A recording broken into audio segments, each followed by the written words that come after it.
देखो हमारा चैप्टर का दूसरा दृश्य, पहला दृश्य हो चुका था, दूसरा दृश्य जो है बच्चे रीडिंग करेंगे, लेकिन उनमें देव रीडिंग करेंगे। देव, दूसरा दृश्य। Yes ma'am. हाँ, पढ़ना शुरू करो।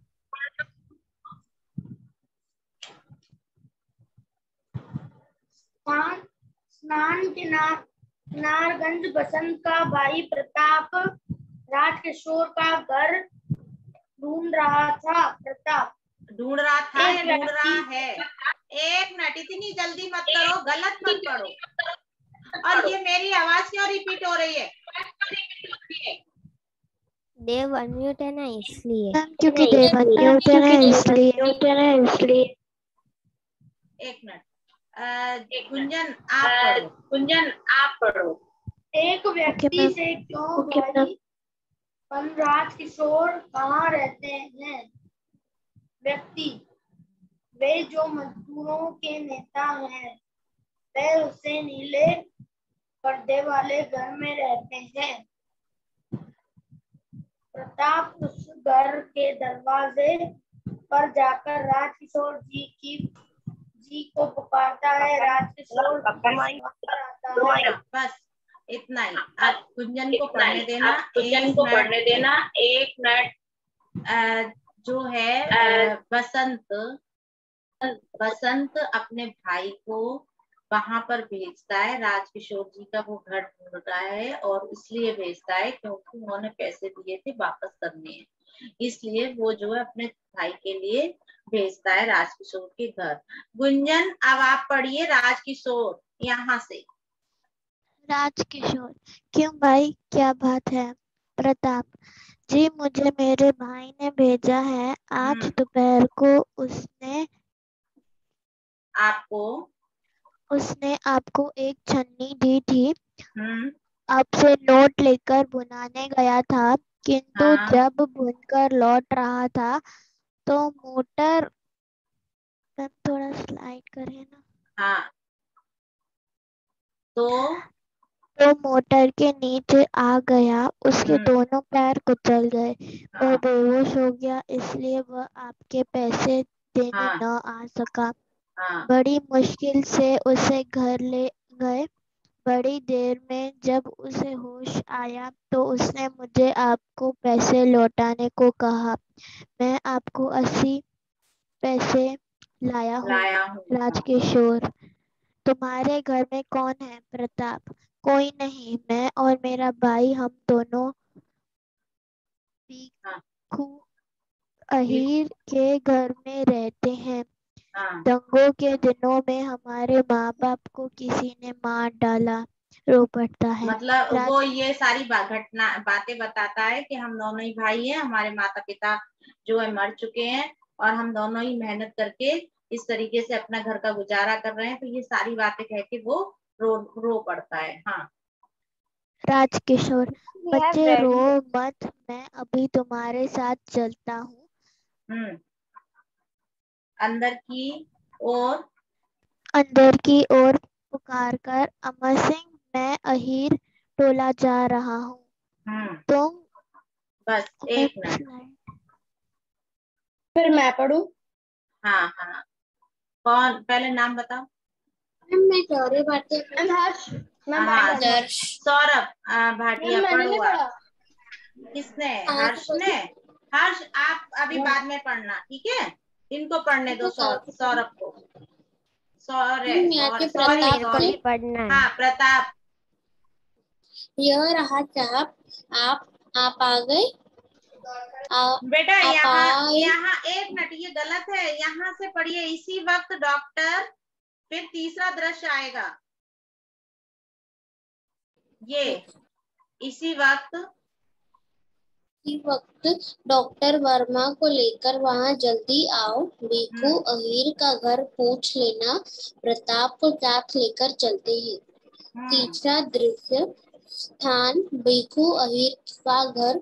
बसंत जमीन पर पड़ा कराहता है। कराहता मतलब भीखू बहुत उसे ही ज्यादा डांट रहा है। बेचैन है वो। बहुत ही ज्यादा परेशान है, उसको इतना दर्द है जिसके कारण वो कहा रहा है। हाँ थोड़ा नीचे लीजिए। हाँ एक मिनट। हाँ भीखू, बड़ा दर्द है, दर्द नहीं तो क्या आराम मिलेगा, अस्पताल चला जाता वहाँ आराम मिलता। बसंत, चाचा तुम ही अब मुझे अस्पताल पहुँचा दो। भीखू, मैं पहुँचा दूँ। मैं पहुँचा दूँ। हाँ दूँ है हाँ मुझे है, बड़ी मुझे बड़ी रकम सौंप रखी है। प्रताप और राजकिशोर का प्रवेश। हाँ मतलब वो लोग आपस में, उसका जो बसंत है उनके चाचा हैं, तो वो ऐसा कह रहे हैं कि भाई इसकी स्थिति तो ऐसी है कि इसके लिए तो अस्पताल जो है हॉस्पिटल पहुंचाना होगा, ये इतना करा रहा है, इतना परेशान है, इतना दर्द है। तो उसका भाई ऐसा बोलता है कि उनको जो है उनका भाई नहीं, मतलब डॉक्टर वहां पर जो लोग खड़े होते हैं वो लोग बोलते हैं, और उनका जो पड़ोसी जिनके मकान में वो भीखू है ना, उनके यहाँ रहते हैं, उन्होंने कहा इनको तो हॉस्पिटल में ही एडमिट कराना पड़ेगा। तो वो बोलते हैं कि मेरे लिए कौन सी रकम सौंप रखी है जो मैं इनको लेकर हॉस्पिटल में जाऊं। हाँ आगे पढ़िए। कौन पढ़ रहा है? हर शर्मा। हाँ ठीक है बेटा, आप पढ़िए। प्रताप साहब। बसंत, आप आए हैं, साथ में जाने क्यों सोचते हैं? राजकिशोर, चिंता मत करो बेटा, मैंने डॉक्टर को बुलाया है, तुम ठीक हो जाओगे। हाँ डॉक्टर का प्रवेश। हाँ डॉक्टर, हेलो पंडित जी, तो ये लड़का है, मैंने तो इसे बाजार में देखा है। बसंत को देखकर ऐसे लगता है कि एक पैर की हड्डी टूट गई है, इसे अभी अस्पताल ले जाना चाहिए। राजकिशोर, मैं एम्बुलेंस के लिए फोन कर आता हूँ, जब तक मैं नहीं आता आप यहीं रहे। इसे मैम हो गया। एक मिनट, नहीं थोड़ा बाकी है। Ma'am can I read the next? Ma'am can I read the तीसरा दृश्य? तनिषा जांगड़। एक मिनट बेटा। हाँ तनीषा, हाँ अब ये लास्ट ही रह गया इतना, उनको ही पढ़ने दो, हर्ष को ही पढ़ने दो बेटा। हाँ थोड़ा क्लियर नहीं है। Ma'am can I read? हाँ पढ़ो। मैम कहाँ से पढ़ना है? ये लास्ट पैराग्राफ है, बचाना ही होगा। स्थान भीखो, अहीर का घर, बसंत जमीन बेटा पर कहाँ पढ़ रही पड़ा। हो आप? कहाँ पढ़ रही है? लास्ट रह गया है। एक मिनट, बचाना ही होगा। ये गरीब है पर इसमें एक दुर्लभ गुण है, ये ईमानदार है। ऐसा कौन कहता है? राजकिशोर जी, जो एक नेता है। और राजकिशोर जाता है, डॉक्टर सुई लगाता है, प्रताप भाई का सर पकड़ता है और पर्दा गिरता है। मैंने कहा ना ये एक नाटक है, और नाटक के माध्यम से बताया जा रहा है कि एक बच्चा गरीब है और वो जो है किसी की भी मदद लेना नहीं चाहता है, और राजकिशोर जी उसको पैसे देते हैं कि भाई हम मुझे कोई चीज नहीं लेनी है लेकिन तुम्हारी मैं मदद करना चाहता हूँ। लेकिन उसने कहा कि नहीं ऐसा नहीं होगा, आपसे अगर मैं पैसे लूंगा तो उसके बदले कोई ना कोई चीज भी दूंगा, क्योंकि वो जो भी चीजें बेच रहा था उनमें से उसने कहा कि अभी मेरी किसी ने भी बिक्री नहीं हुई है, इसलिए आप जो है बोनी करा दो। तो वो इसी बीच में एक्सीडेंट हो जाता है, तो वो अपने भाई के लिए कहता है कि ऐसे ऐसे जो छुट्टे पैसे कराने के लिए वो गया था, तो कि आप उनके ये पैसे लौटा दो। और जब वो उनके घर जाते हैं राजकिशोर जी, और उन्होंने उसकी हालत को देखा, डॉक्टर के पास लेके गए हॉस्पिटल, तब उन्होंने कहा कि इस बच्चे का बचना बहुत जरूरी है, क्योंकि इसमें जो गुण है वो सबसे बड़ा गुण है ईमानदारी का। और यही सारी बातें कहते कहते पर्दा गिर जाता है, यानी नाटक जो है वो पूरा हो जाता है। क्वेश्चन है, प्रताप अपने भाई बसंत के साथ कहाँ रहता था? क्यों बेटा? आप अपने भाई बसंत के साथ अपने घर में रहता था। अपने घर में किसके घर रहते थे वो? अपने चाचा के घर। वो चाचा का घर नहीं था, भीकू के घर। भीकू अहीर के घर वो लोग रहते थे किराए पे। प्रताप ने अपने माता पिता के बारे में क्या बताया? उनके माता पिता चलते चलते किसी गाड़ी से टकरा गए थे और नहीं, अरे पूरा चैप्टर हो गया। माता पिता के बारे में एक दंगे में मारे गए। उसके माता पिता एक दंगे में मारे गए थे और वो दोनों भाई एक साथ रह रहे थे भीकू अहीर के यहाँ। जो बच्चों ने वीडियो ऑन करके नहीं बैठते हैं, प्लीज वीडियो ऑन करके बैठा करो बेटा। एक बात मैं हर रोज बोलती हूँ, आखिर आपको प्रॉब्लम क्या होती है वीडियो ऑन करने में?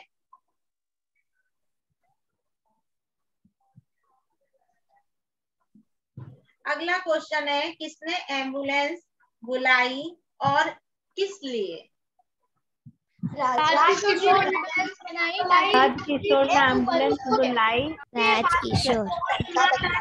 हाँ, राजकिशोर जी ने एम्बुलेंस बुलाई और इसलिए बुलाई क्योंकि वो ये मानते थे कि इस बच्चे को बचाना बहुत जरूरी है, क्योंकि इस बच्चे में एक सबसे अच्छा गुण है ईमानदारी का।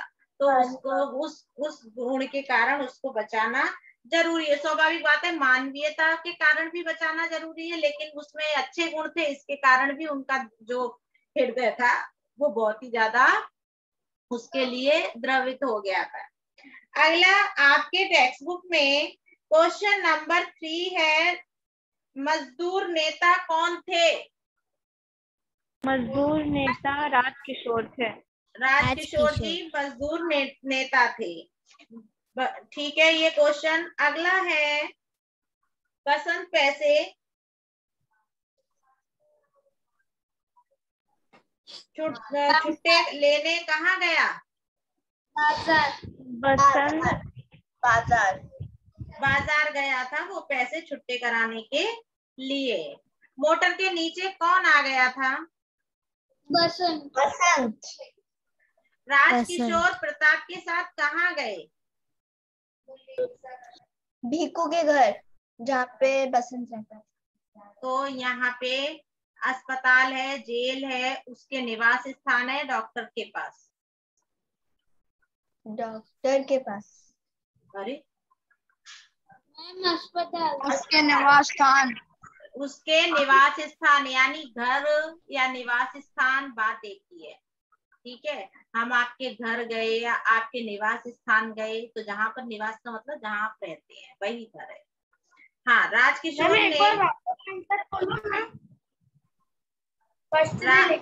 राजकिशोर प्रताप के साथ कहाँ गए? तो वो प्रताप जो है उसको उसके निवास स्थान ले गया, उसके घर ले गया, क्योंकि वो बसंत जो था वो घर पर ही था। राजकिशोर ने बसंत में किस दुर्लभ गुण के होने की बात कही? उन्होंने कहा कि इसमें कौन सा जो गुण बहुत मुश्किल से मिलता है? ईमानदारी का। ठीक है, ओके, ये कंप्लीट हो गया आपका। टेक्स्ट बुक है आप लोगों के पास? Yes ma'am. ओके, अब देखो, शब्द संपदा में नीचे दिए गए शब्दों में से मूल शब्द और प्रत्यय अलग करने हैं। मूल शब्द जानते हो बच्चों? Yes ma'am. मूल शब्द क्या, प्रत्यय क्या, उपसर्ग क्या? प्रत्यय यानी आगे वाले शब्द और उपसर्ग यानी पीछे वाले शब्द। हाँ, और मूल शब्द जो मेन वर्ड्स होते हैं किसी भी सेंटेंस के, यानी वो मूल शब्द। हाँ, जो मेन है ना, वो मूल है, और जो उपसर्ग पहले लगते हैं और प्रत्यय बाद में लगते हैं। ठीक है, अब जैसे परिचित है, तो इसमें मूल शब्द और प्रत्यय अलग करना है। तो इसमें क्या है बेटा, परिचित है तो परिचित में प्लस परिचित। परिचित में मूल शब्द क्या है? परिचय। परिचय और इत प्रत्यय वो ऐसा कहा जा रहा है, इस टेक्स्ट बुक में क्वेश्चन में दिया है कि मूल शब्द और प्रत्यय अलग करना है। तो आपको मूल शब्द पहले आ जाएगा, प्रत्यय बाद में आता है, ये आप लोगों को पता है। तो पहले हमको मूल शब्द लिखने हैं और उसके बाद उनमें जो प्रत्यय लगे हुए हैं सिर्फ हमको अलग करना है। तो इसमें जैसे परिचित प्लस इत प्रत्यय। फिर है डरावना। डरावना में क्या है? मूल शब्द क्या है? मूल शब्द क्या है डरावना में? डरा। डर। डर। और आवना, आपने प्रत्यय पढ़े हैं तो आवना प्रत्यय है, तो आवना प्रत्यय हो जाएगा। मूल शब्द डर है, तब वो दोनों मिलके डरावना बना। अगला है पढ़ाई। तो पढ़ाई में मूल शब्द पढ़। बच्चा पढ़, वो मूल शब्द है। लेकिन हमें जब पूरा हम सेंटेंस बोलते हैं कि बच्चों को पढ़ाई करना चाहिए, तो आई जो है वो प्रत्यय है, मूल शब्द पढ़ है। मूल शब्द को हम काट नहीं सकते हैं। काट सकते हैं? नहीं। तो यहाँ पे पढ़ मूल है और आई प्रत्यय है, तो पढ़ाई हो गया। अगला है दैनिक। दैनिक में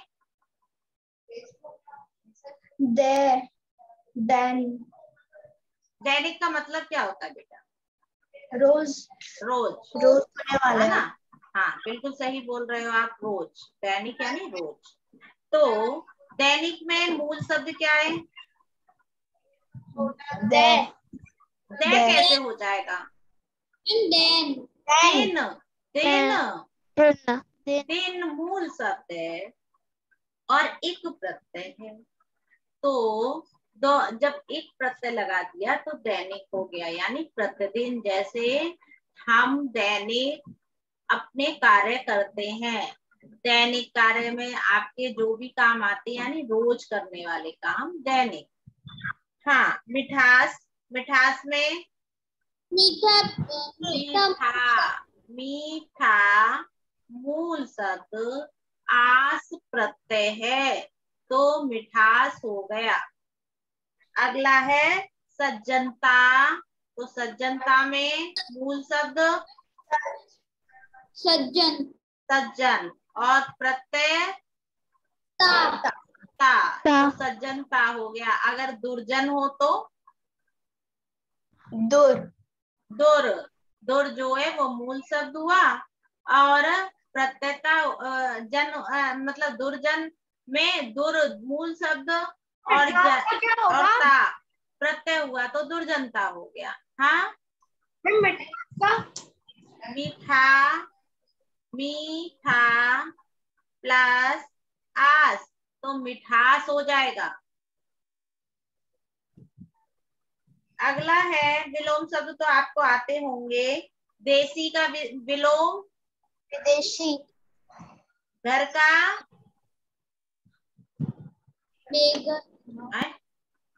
अरे घर का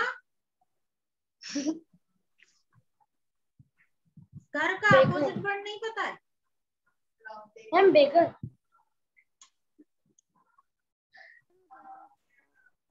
घर का बाहर। अभी घर के अंदर हो, फिर बाहर जाने वाले हो तो घर का बाहर हो जाएगा। अंदर का भी बाहर, घर का बाहर, अंदर का बाहर। भला का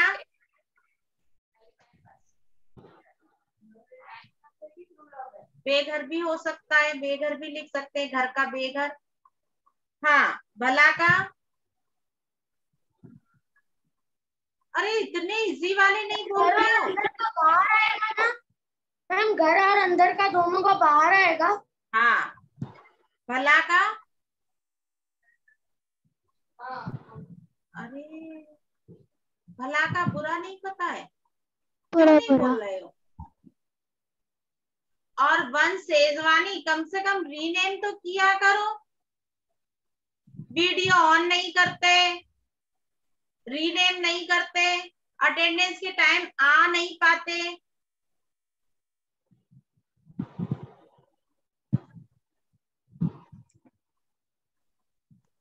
क्लास में बैठे हैं, क्या कर रहे हैं कुछ पता नहीं, कुछ बोलते ही नहीं है। टीचर कुछ भी बोले कोई फर्क नहीं पड़ता, ऐसा क्यों? स्वतंत्रता है लेकिन ऐसा मत करो। गरीब का अमीर, जमीन का आसमान, आसमान, सेवक का स्वामी,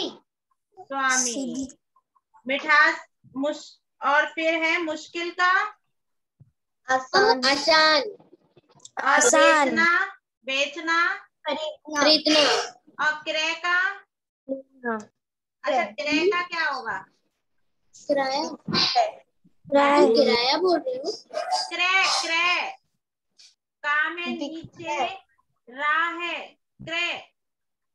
मुश्किल का क्या होगा? आसान।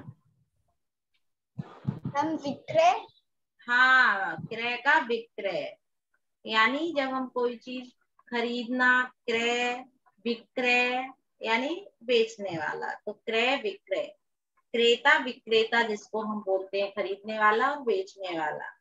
ठीक है। अच्छा, अब आपके में एक चीज और भी है जिसमें एक्सरसाइज में पेज नंबर 61 पे एक तो क्रिया विशेषण दिए गए हैं। तो क्रिया विशेषण आप लोग जानते हैं? Yes ma'am. जहाँ पर क्रिया की विशेषता पता चल रही है वो क्रिया विशेषण है ना? क्रिया विशेषण के भेद भी आपको पता है।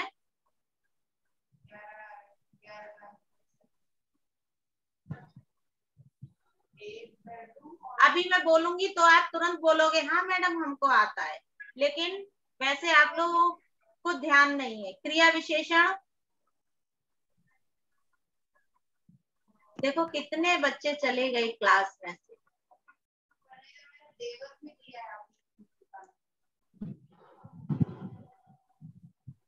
हाँ, क्रिया विशेषण 4 भेद हैं। कालवाचक क्रिया विशेषण, स्थानवाचक, रीतिवाचक और परिमाणवाचक। कालवाचक यानी जहाँ पे क्रिया के होने के समय का पता चलता है, जैसे मैं अभी गया, अभी हमारी हिंदी की क्लास है, इसके बाद तो समय का पता चल रहा है। Yes ma'am. स्थानवाचक जहाँ पर स्थान का पता चलता है, जैसे यहाँ पर बैठे हैं, घर के अंदर बैठे हैं, घर के बाहर बैठे हैं, कमरे में बैठे हैं, कमरे के अंदर बैठे हैं, पार्क में बैठे हैं, वो स्थान का पता चलता है, वो स्थानवाचक क्रिया विशेषण है। रीति का यानी तरीका, काम करने का तरीका, स्टाइल हर किसी का अलग अलग होता है। कुछ लोग जो है टीवी देखते देखते भी होमवर्क कर लेते हैं, कुछ लोग टीवी मतलब गाना सुनते सुनते घर का काम करते हैं, या पढ़ाई भी कुछ लोग ऐसे करते हैं, तो वो उनका काम करने का तरीका। कुछ बच्चे बहुत धीरे धीरे लिखते हैं, कुछ बच्चे बहुत जल्दी लिख लेते हैं, कुछ बच्चे जो है बातें करते करते भी अपना दूसरा काम करने लगते हैं, मानो कि घर का भी कोई काम हो, कुछ भी हो। कुछ लोगों की बातें करने का उनका अपना तरीका हो है, उसके लिए कुछ बच्चे पढ़ते हैं तो वो जोर से बोल बोल कर पढ़ाई करते हैं, तो वो उनके काम करने का तरीका, उसको रीतिवाचक क्रिया विशेषण कहेंगे। अपने काम करने का तरीका होता है किसी का अलग अलग। परिमाणवाचक क्रिया विशेषण जहाँ पर परिमाण यानी नाप तोल, थोड़ा ज्यादा अधिक ऐसी बातों का पता चलता है, वहां परिमाणवाचक क्रिया विशेषण होता है। तो ये 4 तरह के क्रिया विशेषण का प्रयोग करते हुए 2-2 वाक्य बनाइए। फिर उसके बाद क्वेश्चन नंबर 2 है, रेड कलर से लिखा हुआ है आपकी टेक्स्ट बुक में। नीचे हर वाक्य में एक रिक्त स्थान है और हर वाक्य के अंत में कोष्टक में एक शब्द दिया गया है। कोष्टक में आपको दिख रहा है, ब्रैकेट में दिख रहा है, जैसे वीर है, भला है, मूर्ख है, नम्र है, सत्यवादी है और चलना है। ये शब्द कोष्टक में दिए गए हैं। तो इन शब्दों के लिए भाववाचक संज्ञा बनाकर रिक्त स्थानों की पूर्ति करनी है। भाववाचक संज्ञा समझे? भाववाचक जैसे वीर का भाववाचक वीरता, सज्जन का भाववाचक सज्जनता, है ना? दयालु, दया का भाववाचक दयालु। तो यहाँ पे मुझे उसकी पर गर्व है, मुझे उसकी वीर का क्या हो जाएगा? वीरता। वीरता पर गर्व है। फिर अगला है तुम्हें अपनी भलाई के लिए कार्य करना चाहिए। यानी बच्चों को अपनी भलाई के लिए कार्य करना चाहिए। आपकी जिस बात में भलाई है आपको वो कार्य करना चाहिए। अगला है मोहन की मूर्खता, क्योंकि भाववाचक संज्ञा में मूर्खता हो जाएगा, से सभी परेशान हैं। ठीक है, समझ आ रहा है सबको? भाववाचक संज्ञा समझ आ रही है? Yes ma'am. Yes ma'am. अगला है मनुष्य का सबसे बड़ा गुण है, तो नम्रता मनुष्य का सबसे बड़ा गुण है। लास्ट वाला, इसके सेकंड वाला है हरिश्चंद्र ने अपनी सत्यवादी यानी जो सत्य बोलने वाले, लेकिन उसका भाववाचक हो जाएगा सत्यवादिता के लिए हर बलिदान कर दिया। फिर लास्ट है हथनी किस मदमाती से चलती है, यानी चलने का क्या भाववाचक संज्ञा बनेगी? चाल। के हथनी किस मदमाती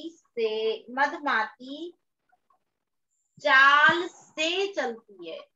चलना यानी चाल से चलती है। ठीक है, ये आपके एक्सरसाइज कंप्लीट हो गई है। क्वेश्चन आंसर वो सब आपको पैडलेट में मिल जाएगा, क्लासरूम में भी मिलेगा। आप लोग अपना कंप्लीट वर्क करके क्लासरूम में डालिए, क्योंकि ज्यादा बच्चों का नहीं आ रहा है, बहुत ही थोड़े बच्चों का काम मेरे पास तक आता है। तो ऐसा मत सोचो कि मैडम को नहीं पता है, मैडम को सब पता है, कौन काम कर रहा है कौन नहीं कर रहा है। अच्छा, ग्रामर में आपके जितने भी चैप्टर हो गए हैं पढ़ने के बाद जो चैप्टर में जिसको जो भी प्रॉब्लम हो रही हो वो पूछने का, क्योंकि अब रिवीजन हमारा शुरू हो जाएगा। आज हमारा कोर्स कंप्लीट हो गया है। ठीक है मैम, कल रिवीजन शुरू हो जाएगा? हाँ, कल से हमारा रिवीजन शुरू हो जाएगा, क्योंकि आपका सिर्फ यही लास्ट चैप्टर रह गया था। ग्रामर वगैरह का सब हो गया है। अनुच्छेद ग्रामर और देखो, टेस्ट। हाँ, जितने मैंने कराए हैं वो। और सुनो, अनुच्छेद पत्र संवाद वो सारे आपके पैडलेट में भी हैं, क्लासरूम में भी हैं, तो कृपया करके उनको भी तैयार करना है, भूलना मत। ऐसा नहीं है कि मैडम ने नहीं कराया है, मैडम ने सब कराया है। नोटबुक पे लिख लो, और उनको भी याद करना है, एग्जाम में आएंगे। उनके लिए दो दो दिए गए हैं, दोनों ही तैयार करने हैं, उनके लिए कोई ऑप्शन नहीं है। समझ रहे हो? Yes ma'am. ठीक है, और अगर आपको किसी भी टॉपिक में कोई भी दिक्कत है तो जैसे जैसे रिवीजन होता जाएगा मुझे बताते जाना, मैं आपकी प्रॉब्लम सॉल्व करती जाऊंगी। लेकिन पहले पढ़ोगे, जब पढ़ोगे नहीं तो पता कैसे चलेगी कि आपको क्या समझ आ रहा है क्या नहीं आ रहा है। तो बेटा अपनी तैयारी शुरू करो अच्छे से, और जितने भी क्वेश्चन याद करो उनको लिख के भी देखना। समझ आ रहा है? नहीं तो फिर लिखने में बहुत सारी गलतियां होती है, फिर कहते हो हमारे मार्क्स क्यों कट गए। मार्क्स इसलिए ही कट जाते हैं, लिखना कुछ चाहते हो लिखते कुछ हो, कहना कुछ चाहते हो और उसमें लिखते कुछ हो।